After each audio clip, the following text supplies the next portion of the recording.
बस welcome to the IGNOU tech में आप सभी का स्वागत है। तो दोस्तों आज का हम इस वीडियो में देखने वाले हैं most important question previous year के जो हमारे एग्जाम में पूछे जा चुके हैं और इस बार भी पूछे जाने की संभावना है बीपीएससी 102 के अकॉर्डिंग।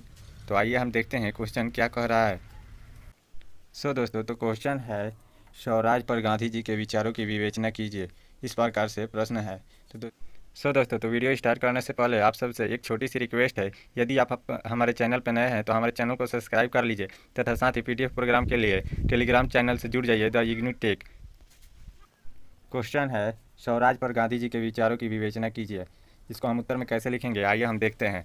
इसमें उत्तर का हेडिंग डाल के लिखना है, गांधी जी स्वराज तथा लोकतांत्रिक मूल्यों में प्रबल विश्वास रखने वाले व्यक्ति थे, परंतु लोकतंत्र के लेकर उनके विचार पश्चिम विचारकों से पृथक थे। गांधी जी का स्वराज को लेकर विचार केवल उनके लेखनों की ही नहीं परिणाम नहीं है।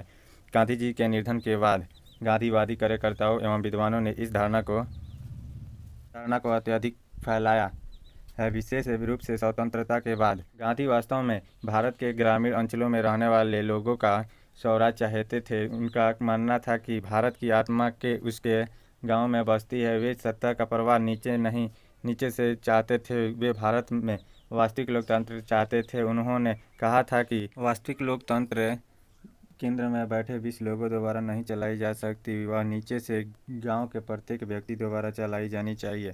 वे ग्रामीण गणतंत्र की कल्पना करते थे। पंचायती राज की ही वास्तविक लोकतंत्र को दर्शाता है। सबसे निम्न भारतीय को राजा के बराबर माना जाए। गांधी 1962 महात्मा गांधी ने पंचायती राज का समर्थन किया, जहां विकेंद्रित सरकार होगी। प्रत्येक गांव अपने विकास के लिए स्वयं जिम्मेदार होगा। इस विचार को ग्राम स्वराज का नाम दिया गया। वे चाहते थे कि राजनीतिक सत्ता भारत के गाँव में बांटी जाए। ये लोकतंत्र के लिए स्वराज शब्द का उपयोग प्रयुक्त मानते थे। लोकतंत्र स्वतंत्रता पर आधारित थी। व्यक्तिगत स्वतंत्रता, स्वायत्तता, स्वास्थ्य, आत्मनिर्भर समाज जहां व्यक्ति को सहभागिता का अवसर प्रदान किया। गांधी का ग्राम स्वराज मानव केंद्रित, गैर शोषणकारी, विकेंद्रित, सरल ग्रामीण अर्थव्यवस्था है जहां प्रत्येक नागरिक को पूर्ण रोजगार प्राप्त हो। गांधी का सपना था कि लोकतंत्र में जन समुदाय का समागम केवल ग्राम स्वराज से ही संभव था। वे गांव में ग्राम स्वराज चाहते थे, जहां ग्राम गणतंत्र होगा और सभी कार्यों का प्रबंध आम जन मानस द्वारा किया जाएगा। उनके अनुसार ग्राम स्वराज के अंतर्गत प्रत्येक गांव लोकतांत्रिक होगा, जहां बढ़ी जरूरतों के लिए भी वे अपने पड़ोसी नहीं होंगे। कोई भी व्यक्ति भूखा अथवा वस्त्रहीन नहीं होगा। वे प्रत्येक व्यक्ति के पास अपनी आवश्यकताओं को पूर्ति करने के लायक काम होंगे। यह तभी संभव है जब उत्पादन के साधन जनता के अधिकार में हो। गांधी के स्वराज के विचार में आदर्श गांव अथवा ग्रामीण गणतंत्र मुख्य है। आदर्श गांव में अहिंसा के साथ सामाजिक और आर्थिक ढांचा होगा और आवश्यक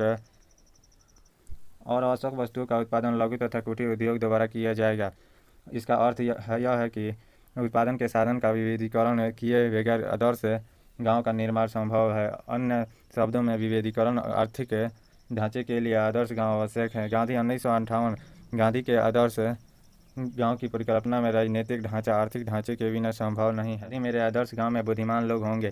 ये जानवरों की तरह दंगी तथा अंधकार में नहीं होंगे। महिला तथा पुरुष स्वतंत्र होंगे तथा विश्व में किसी से भी कम नहीं होंगे। हैजा प्लेग चेचक नहीं होगा, न कोई व्यक्ति बेकार होगा और न ही कोई विलासिता में रहेगा। प्रत्येक व्यक्ति को श्रमदान करना होगा। रेल डाक तार की कल्पना होगी। सरल शब्दों में कहा जाए तो गांधी का आदर्श गांव आत्मनिर्भर होगा। भोजन, कपड़ा, स्वच्छ जल, सफाई, गृह निर्माण, शिक्षा, सरकार तथा रक्षा मंत्री का प्रावधान किया जाएगा। फिर पैराग्राफ चेंज करके लिखेंगे, ग्रामीण राज पंचायत के द्वारा उन्होंने विकेंद्रीकरण के लिए अपना प्रबल पक्ष रखा। ग्राम स्वराज का मूल मंत्र है कि प्रत्येक गांव अपना गणतंत्र हो। उन्होंने नीचे से ऊपर जाने की बात कही। स्वतंत्रता का प्रारंभ नीचे से होना चाहिए, अतः प्रत्येक गांव गणतंत्र अथवा पंचायत होगा जिसके पास सभी अधिकार होंगे। दोस्तों इस प्रकार से हमें प्रश्नों का उत्तर लिखना है। तो दोस्तों आई होप यह वीडियो आप लोगों के लिए बहुत हेल्पफुल रही होगी। तो हमारे टेलीग्राम चैनल से जुड़ जाइए पीडीएफ प्रोग्राम के लिए द इग्नू टेक।